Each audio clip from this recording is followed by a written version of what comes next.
ఉంటాయో వాళ్ళు చెడుతనాన్ని విసర్జిస్తారు. ఆ రెండు కలిపి వెళ్తాయి. యెహోవా యందు భయభక్తులు గలవాడు చెడుతనమును విసర్జిస్తాడు.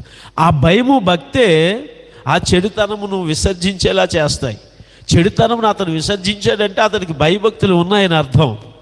ఒక పక్క అతను చెడ్డవాడుగానే ఉన్నాడు, ఇంకో పక్క అతనికి భయభక్తులు ఉన్నాయని మనం చెప్పలేము.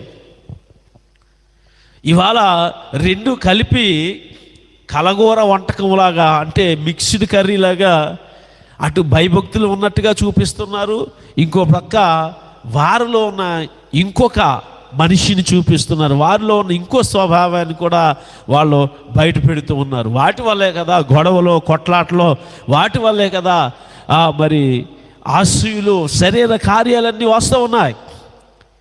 దేవుని బిడ్డలు వాటన్నిటికీ దూరంగా ఉండాలి. కానీ ఇవాళ మాదిరి చూపించాల్సిన సేవకుడే